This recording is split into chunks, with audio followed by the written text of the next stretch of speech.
cold November wind made the trees groan and bend as if whispering ominous warnings.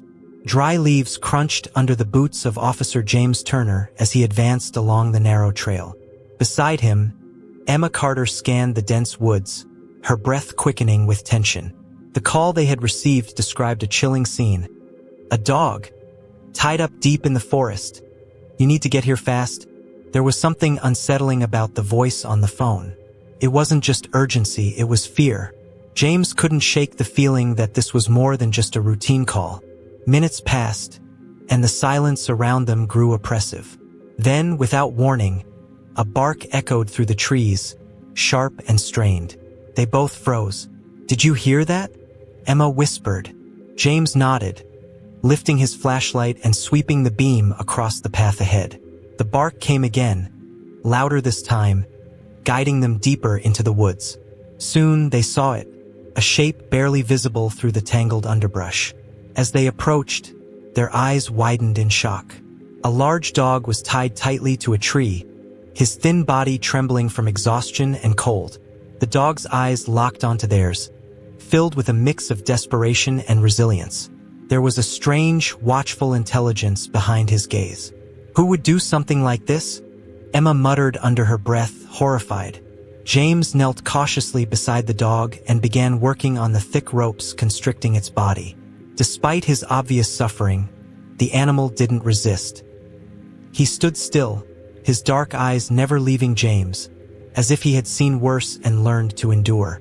"Easy, buddy. It's okay now. You're safe," James murmured as he loosened the final knot. The dog staggered slightly as he was freed, but he quickly steadied himself. That's when Emma noticed something around the animal's neck. An old, worn leather collar. Faint letters were etched into the cracked surface. Kaiser. She traced the name with her fingers, feeling an inexplicable chill run down her spine. "Kaiser," she repeated softly, the name resonating with a strange familiarity. James furrowed his brow as if trying to recall something buried deep in his memory. With Kaiser now walking silently beside them, the officers made their way back through the forest. The dog showed no fear, no aggression, and no intention to flee. Instead, he moved with quiet purpose, as if he trusted them. James couldn't shake the feeling that this wasn't an ordinary dog. His discipline, his composure, and the way he watched every move they made hinted at a past of intense training, perhaps even military. But who had abandoned him like this? And why? The uneasy feeling in James' gut grew stronger with each step. That cold, eerie night was only the beginning of something much larger than either of them could have imagined. Back at the station, the quiet buzz of fluorescent lights filled the air. Kaiser lay silently on a blanket Emma had laid out for him, his eyes scanning the room with calculated precision. Despite his calm demeanor, there was a tension in his posture, as if he were always on alert. James watched him from across the room, deep in thought. "There's no way this dog ended up like that by accident," he muttered to himself. Every instinct told him there was more to this story. Emma returned from the station's kitchen, carrying a bowl of water and a plate with some leftover chicken. She knelt down in front of Kaiser, who cautiously sniffed the food before eating with controlled bites. "He doesn't act like a stray," she remarked. "He's disciplined, almost like he's waiting for orders." James nodded, his mind racing through possibilities. Was Kaiser a former police dog? A military K-9? If so, why would someone abandon a dog like that in the middle of nowhere? The mystery deepened as Emma began searching through online databases for missing dogs. After nearly an hour, she paused. "Hey, take a look at this," she called out. James walked over, his brow furrowing as he read the report on the screen. It was from 3 years ago. A police K-9 named Kaiser reported missing during a high-profile operation in a neighboring county. The file stated that the dog had disappeared under suspicious circumstances and was presumed dead after a prolonged search yielded no results. 3 years. And now he turns up tied to a tree, James said, shaking his head. The pieces didn't add up. How does a trained police dog vanish for that long and reappear like this? Emma leaned back in her chair, clearly troubled. And if it's him? Why would someone go through the trouble of restraining him like that instead of just letting him go? The questions hung in the air, heavy and unanswered. The station's atmosphere seemed colder as both officers pondered the implications. As the clock neared midnight, a sudden noise broke the silence. A faint scratching sound from the door leading to the station's entrance. Kaiser's ears perked up instantly, his body stiffening like a coiled spring. Emma and James exchanged wary glances before James moved to investigate. Kaiser followed closely, his steps silent and deliberate.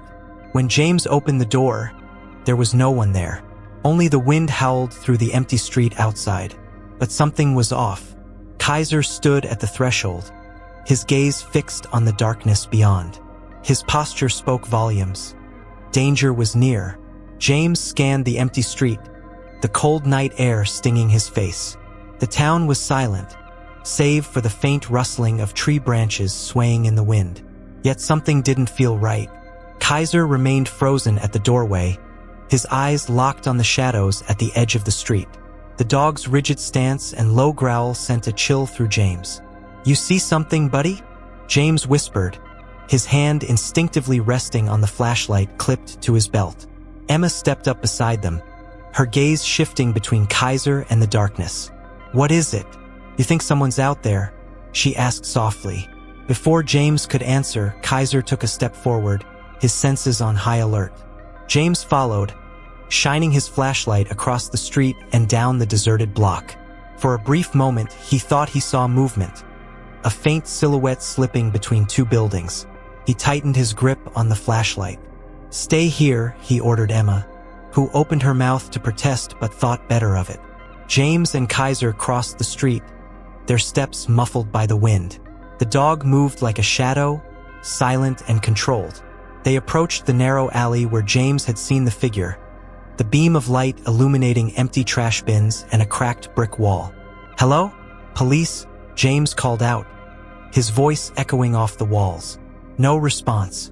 Kaiser moved ahead, nose to the ground, sniffing with urgency. Suddenly, he stopped and let out a sharp bark, startling James. The dog was staring at something on the ground, a torn scrap of fabric caught on a jagged piece of metal. James crouched to inspect the cloth. It was dark, stained with mud, but looked relatively fresh. "Someone was here," he muttered. He stuffed the fabric into a plastic evidence bag and straightened up, his eyes narrowing. Whoever had been watching them had left in a hurry. But why? What were they after? As he pondered the questions, Kaiser began pacing, his behavior increasingly tense. It was clear that the dog sensed something James couldn't. Back at the station, Emma was waiting anxiously by the door. "Did you find anything?" she asked as they returned. "Just this," James replied, holding up the evidence bag. "But someone was definitely out there." Emma frowned, glancing at Kaiser, who continued to pace restlessly inside the station. "This isn't a coincidence, James. First we find Kaiser tied up, and now someone's lurking around the station. You think it's connected?" James exhaled heavily. "I don't believe in coincidences," he said grimly. "Whoever that was, they know something about Kaiser, and I'm starting to think we're in the middle of something bigger than we realize." The next morning, James arrived at the station early, still haunted by the events of the previous night. The fabric scrap he had found lay on his desk, now dried but still muddy. He couldn't shake the feeling that someone was watching them, someone who knew more about Kaiser than they did. As he stared at the evidence, Kaiser lay nearby, ears perked and eyes observant. It was as if the dog knew the investigation wasn't over. Emma soon walked in, carrying 2 cups of steaming coffee. "Rough night?" she asked, handing him one. "Couldn't sleep," James replied, taking a sip. "I keep thinking about that person we saw. They didn't want to be caught, but they weren't just some random vagrant. They were after something, or someone." Emma nodded thoughtfully, and Kaiser's reaction was telling. He knew something was off before we did. She glanced over at the dog, who was now sitting upright, watching their every move. It was almost eerie how attuned he was to the situation. "We need more information," she continued. "Let's start by contacting the precinct where Kaiser was reported missing. A few hours later, they were on the phone with Detective Laura Simmons, who had worked the case years ago.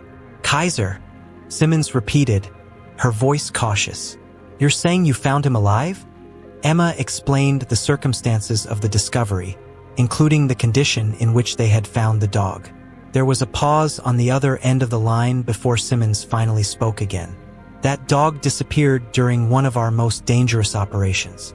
There were rumors, people saying he had been taken, maybe even used by criminal organizations. But we never had proof." James exchanged a glance with Emma, the pieces slowly starting to fall into place. "Taken by who?" he asked. Simmons sighed. "We suspected a trafficking ring that we were investigating at the time. They were known for unconventional tactics. But like I said, it was all speculation. If Kaiser really is alive, someone might not want you digging into this." The detective's warning hung in the air like a storm cloud. James clenched his jaw. He knew now that finding Kaiser hadn't been a coincidence. As they ended the call, Emma leaned back in her chair, processing the new information.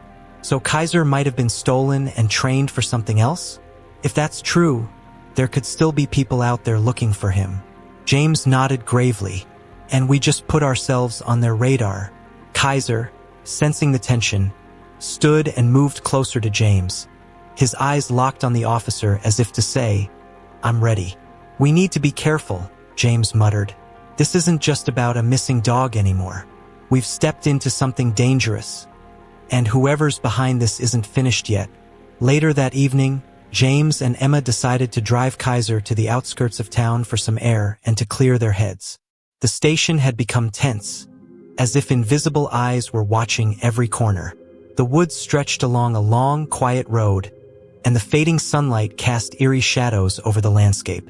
Kaiser sat calmly in the back seat of the patrol car, though his eyes were ever vigilant. The tension from the previous night still lingered in the air, thick and suffocating. "We'll take him for a short walk. Let him stretch his legs," James said, glancing at Emma. "It might help him, and us, to relax." As they walked along the edge of the forest, the cool wind rustled the treetops. Kaiser moved with purpose, sniffing the ground and pausing periodically to listen to the faintest of sounds. James couldn't shake the feeling that they were being followed. Emma seemed to sense it too, her hand resting near the radio on her belt.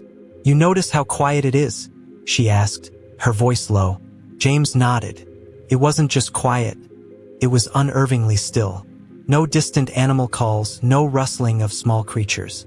It was as though the entire forest was holding its breath. Kaiser suddenly froze. His ears perked high, and a low, rumbling growl emerged from his throat. Both officers stopped in their tracks.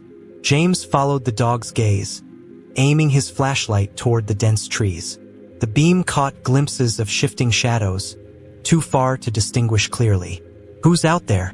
James called out, his voice cutting through the silence. No response.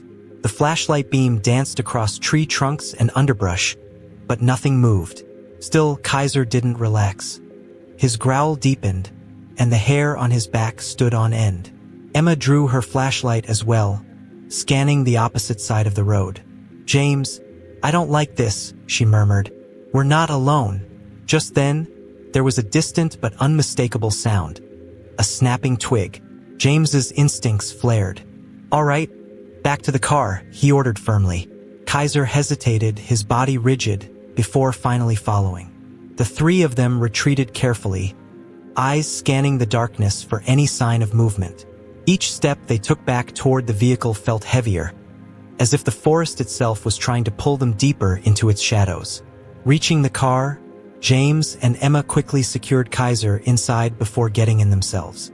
As soon as the engine roared to life, James backed the car onto the road, eyes darting to the rearview mirror. For a brief moment, he thought he saw a figure standing at the edge of the forest, just beyond the reach of the headlights. But when he blinked, it was gone. "Did you see that?" he asked, his voice tight. Emma shook her head, but her expression was grim. "Let's get back to the station," she said quietly. Neither of them spoke for the rest of the drive, but both knew one thing for certain. Someone was out there, and they were watching. Back at the station, The sense of unease only deepened. James parked the car and glanced at the station entrance, half expecting to see someone lurking in the shadows. Nothing. Emma opened the back door, letting Kaiser out, and the dog immediately began pacing near the building's entrance, his eyes never settling. He's still on edge, Emma observed. Whatever was out there, it hasn't left his mind. James nodded grimly. It hasn't left mine either. Inside, the station was eerily quiet. Most of the officers had gone home for the night, leaving only the two of them on duty. James headed to his desk and began typing up a report on the night's events. But his thoughts kept drifting. That figure in the woods. Was it real? Or had his mind played tricks on him? As he typed, Emma entered the room carrying a file. I did some digging, she said, placing it on his desk. It's about the trafficking ring Detective Simmons mentioned. There's a lot here, illegal arms, narcotics, but there's something strange. They were reportedly using dogs for smuggling operations. James flipped through the pages, his eyes narrowing. One section described how the criminals had trained dogs to carry contraband across borders. Some dogs were stolen, others were bought from shady breeders. The mention of a missing K9 unit caught his attention. They really took police dogs? He asked, incredulous. Emma nodded. Yeah, and apparently some of them were never found. The pieces were starting to fit, and James didn't like the picture they were forming. Before either of them could continue, the station's security alarm suddenly blared, shattering the silence. Kaiser barked loudly, running toward the main entrance. Emma and James exchanged alarmed glances and rushed after him. Outside, the station's security cameras showed static, as if someone had tampered with them. James unlocked the door and cautiously stepped outside, his hand on his service weapon. The street was empty, but an unsettling feeling crept over him. Emma checked the perimeter while James scanned the area, his pulse quickening. Whoever was out there, they're not done with us, he muttered. As Emma rounded the corner of the building, she called out, James, over here. He ran to her and found a piece of paper taped to a lamppost near the entrance. The message was hastily scrawled in large, uneven letters. Leave the dog where you found him. The paper was damp from the night air, but the warning was clear. James felt a surge of anger and fear. Someone was trying to intimidate them. He tore the note down and looked at Emma, who shook her head in disbelief. They're watching us, James. This is serious. James's jaw tightened. We're not backing down. Kaiser's safer with us than out there. Whoever's behind this. They just made it personal. James stared at the warning note in his hands, his mind racing. He knew this wasn't an idle threat. Whoever had left the message was bold enough to tamper with the station's security system. That meant they weren't dealing with amateurs. We need to secure the station, James said firmly. Lock down the perimeter and check all entrances. We're not giving these people an easy target. Emma nodded and immediately set to work, checking doors, windows, and the surveillance equipment. Kaiser remained by James's side, his body tense and his gaze never resting. Inside the station, the atmosphere was suffocating. The alarm had been reset, but the silence that followed felt even more ominous. James checked the security footage, but the screens only showed static at the times when the cameras had gone offline. Whoever had done this knew exactly how to avoid being seen. They're professionals, Emma muttered as she re-entered the room. We're not dealing with someone who's just following orders. These people know what they're doing. James agreed. And they're watching every move we make. While reviewing the footage frame by frame, something finally caught James's attention. At the edge of one frame, just before the cameras went dark, he spotted a faint figure moving near the back entrance. It was blurry, but clearly someone in a hooded jacket. James paused the video and zoomed in. Though the face was obscured, there was something familiar about the posture. Emma, take a look at this, he said, pointing to the screen.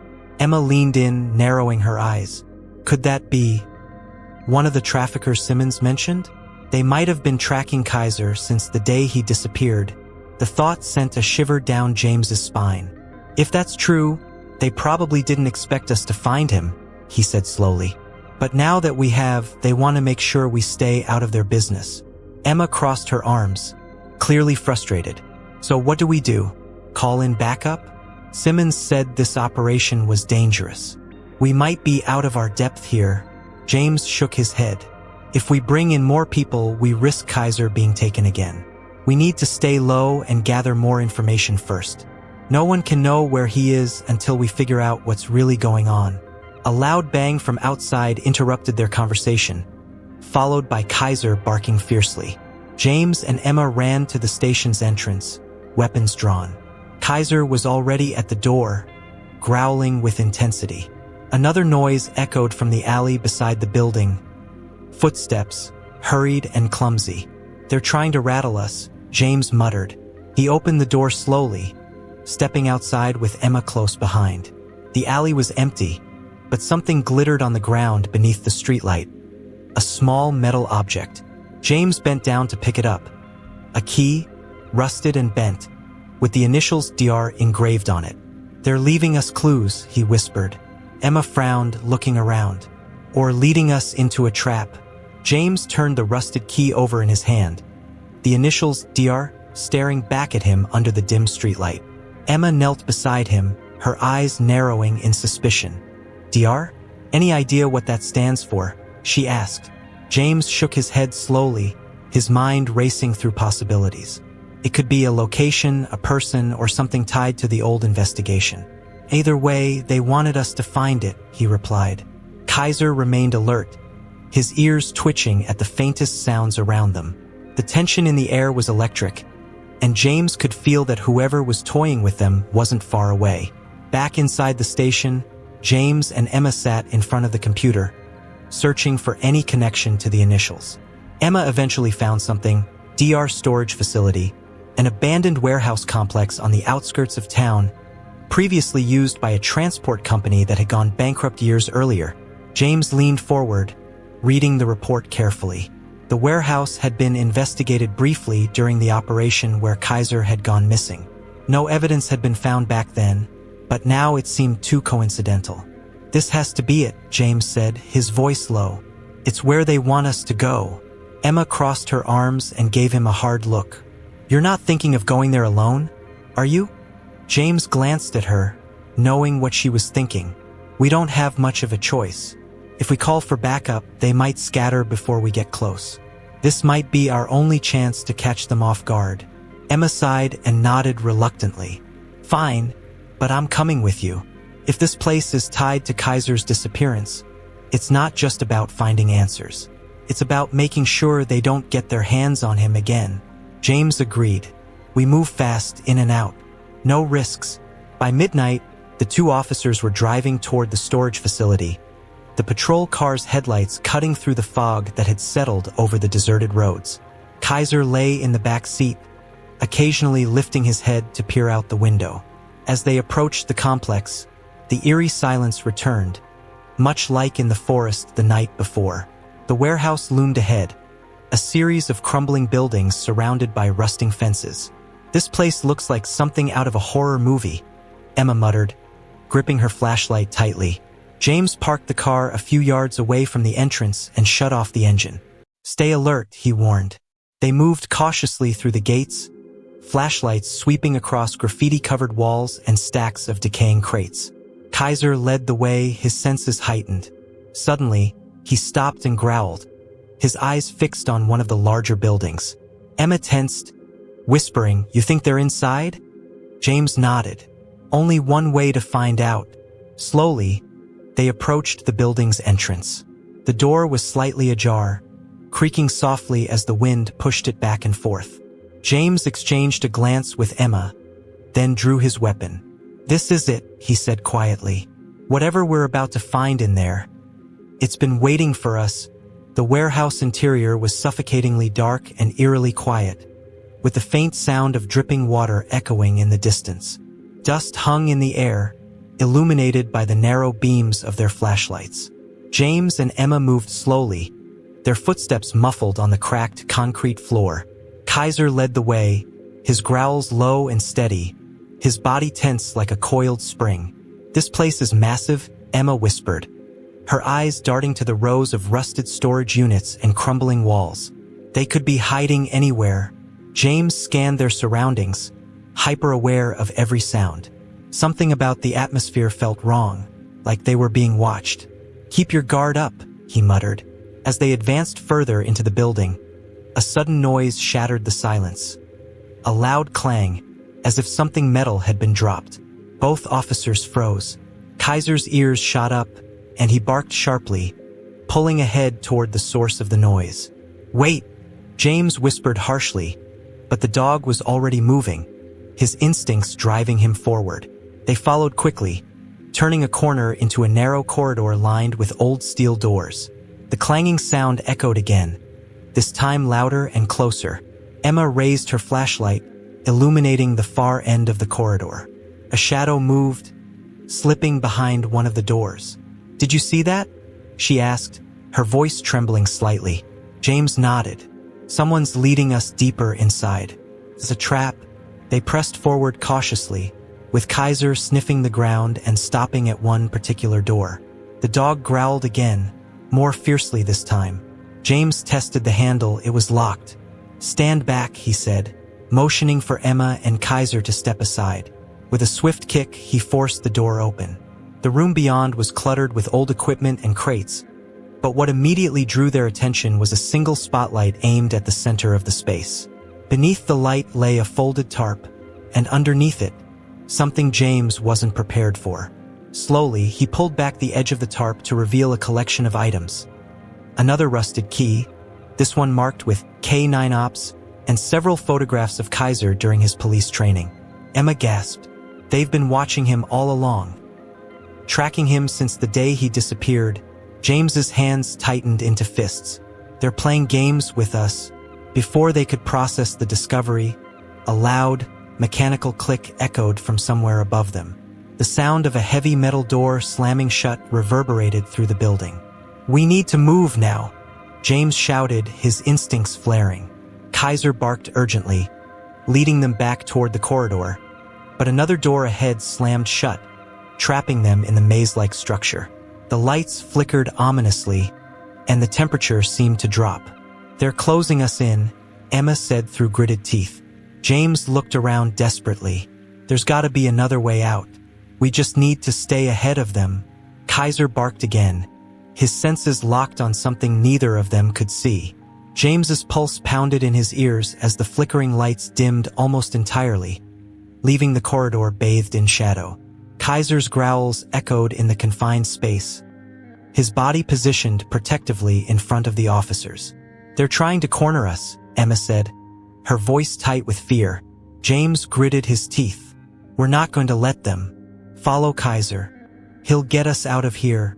The dog sniffed the air, his senses on high alert, before bolting toward a side corridor. Without hesitation, James and Emma followed, their flashlights bouncing wildly in the dark. As they ran, muffled footsteps echoed behind them, fast and methodical. Whoever was chasing them wasn't far behind. Kaiser suddenly stopped at a rusted emergency exit, barking and scratching at the door. "This has to be it," James yelled, gripping the handle and pulling with all his strength. The door groaned but didn't budge. Emma joined him, pushing her shoulder against the frame. "It's jammed," she gasped, her breath ragged. From behind them, a voice rang out, cold and taunting. "You can't run forever." Emma's eyes widened as the footsteps drew closer. With a surge of adrenaline, James kicked the door repeatedly until the frame finally gave way, sending them stumbling into an open courtyard behind the warehouse. Kaiser bolted ahead, barking as if warning them of unseen dangers. The moonlight revealed an overgrown lot filled with old shipping containers and broken-down vehicles. "We need to find cover," Emma said, scanning the area. They crouched behind a rusted container as the footsteps echoed out of the building. Several figures emerged, silhouetted by flashlights. "Spread out," one of them barked. The search party was closing in. Emma's hand trembled as she radioed for backup. "Dispatch, this is Officer Carter. We need immediate assistance at DR storage facility. Armed suspects on site." Static crackled in response, followed by a distorted voice confirming the call. James exhaled in relief but knew they were far from safe. The figures advanced methodically, their flashlights sweeping the lot. One beam landed near their hiding spot, and Kaiser growled softly. "They're getting too close," James whispered. He glanced at Emma. "We can't wait here. We need to distract them and create an opening." Emma nodded, gripping her flashlight. "I'll draw their attention. You and Kaiser move toward the fence." Emma stepped out of cover and shined her flashlight toward the group, yelling, "Police! Drop your weapons!" The sudden burst of light and sound caused momentary confusion. Several figures shouted in alarm and began pursuing her, giving James and Kaiser a chance to slip away unnoticed. They sprinted toward the fence at the far end of the lot, Kaiser guiding the way. As they reached the perimeter, James spotted a weak section of the chain-link fence and pulled it back, allowing them to squeeze through. On the other side, flashing red and blue lights appeared in the distance. Backup had arrived. With the sound of sirens growing louder, their pursuers began retreating. Emma regrouped with James and Kaiser as officers flooded the area, securing the scene. "We did it," she said breathlessly, relief washing over her face. Kaiser stood tall beside them, his eyes still sharp and watchful. James placed a hand on the dog's head, his voice filled with gratitude. "You saved us, buddy." The danger had passed, but the truth was clear. Whoever had been after Kaiser wasn't finished. As the officers secured the facility, James knew their fight for justice had only just begun. But tonight they had won, and Kaiser was finally safe.